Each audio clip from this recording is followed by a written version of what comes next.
Heavy Rain.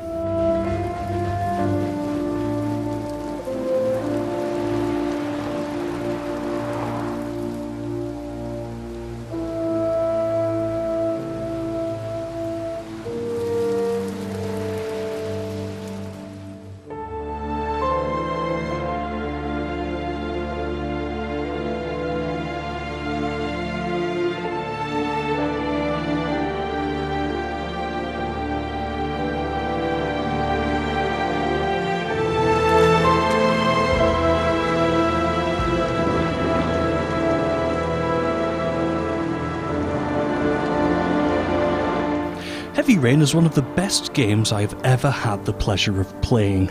Did you notice that I called it a game? Interactive movie? Collection of QuickTime events? Giant cutscene? Nope. Game. Divisive it certainly is. Brilliant it certainly is. For everyone? Probably not. But what game is? It is, however, inarguably excellent. That was a lot of rhetorical questions, we'll get to that later. Insert the disc and you'll get an install screen with instructions on how to make the origami figure from the cover using the insert you get with the limited edition. I passed. I'll do a photocopy another time. Then you'll see a title screen, a very, very pretty title screen, all rendered in the in-game engine, and that's just a taste of things to come. Graphics are a very important factor in any game that tries to create atmosphere through visual aesthetics. Character models are gorgeous and detailed, all over for a change too. In fact, this is one of the few games I've seen that have self-shadows actually looking good. Environments are decadently detailed even to the point of a scene which is completely optional and has no bearing on the results of a playthrough, having inside it a brief flash view of an object that's fully detailed and beautifully rendered. The lengths the art team have gone to results in opulently stunning visuals, and the game is not afraid to use colour. The opening scenes of the game are a lush veneer of vibrancy, brightly matching the theme and mood of the opening of the game, vividly demonstrating the oft-neglected realisation that the world outside actually has colour, and isn't a grey-brown mush. Unless of course it's overcast and raining. Even then, they've managed to desaturate the world to a reasonable level. When I'm sad and it's raining, the world does not become grayscale after all.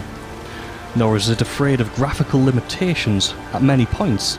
They could have easily hidden some things that graphics engines don't handle well, like the clothing being removed and put on. But Heavy Rain places it right there in front of you. It doesn't look great, but it's a bloody good attempt. And rather than break you from the game, it just helps to create intimacy with the characters by letting you see things other games are afraid to. God, my hands are trembling. I gotta keep my act together. At least for now. Reporters? Already? Huh, they seem well informed.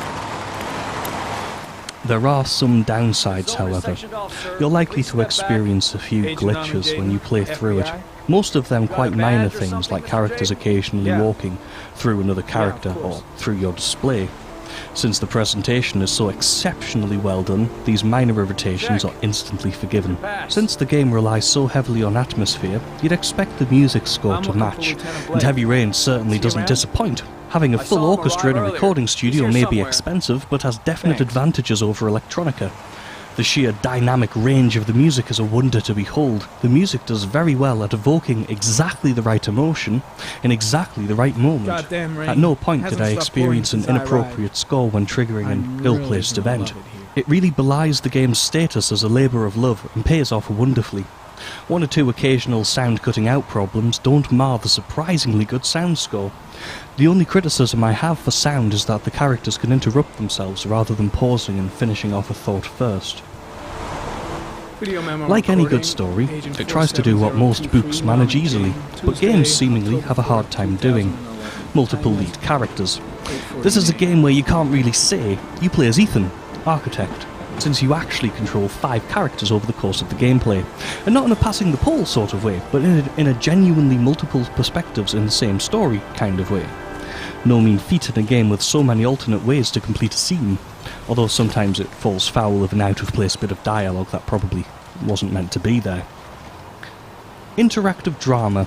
is the phrase that Quantic Dream's Dave Cage used to describe the game. And whilst it may sound a little pretentious, the game is good enough and the phrase is accurate enough that it isn't. As a game, it is fantastic, but it really is interactive drama, and has everything: a healthy, foul sense of humour, extremely tense action sequences, grief, love, betrayal, perversity. Those are just the main themes. The game poses the question, how far would you go for love? And the game's characters answer that in different contexts and different ways. It's a requiem of subtlety, a flowery phrase of awesomeness. More importantly, it's not only tremendous fun, but it's an emotional, nerve-wracking rollercoaster of gaming bliss. It can get away with it. It's a breath of fresh air from the usual, oh look, an explosion story. However, this is where some may not enjoy the game, as good as it is, the same way some people simply won't enjoy a film or the subject of a film. I know many people who find horror singularly unwatchable because they get no positive thrill from being scared. Heavy Rain isn't really horror, of course, but it does have situations in it that some people would have difficulty empathising with in a similar way. The story of Heavy Rain, for example, would have been far less poignant to me before I became a parent, and whilst the game is suitable for play at 15+, that doesn't mean you'll enjoy it as much at that age, although I have known some surprisingly mature 15-year-olds who would. After all, to identify with these characters, you'll have to know something about what they're thinking, and some parts will most certainly have been lost on me, and even more so the less you can see yourself in a given character's shoes. Then there are those that don't really believe in any of this sort of stuff being in a video game at all, and would much prefer games to be short pick-up-and-play bouts of fun. Recommending a character-based and story-driven game to them would be, understandably, a hard sell, so I'm not going to try. There's nothing wrong with it not being your proverbial cup of tea.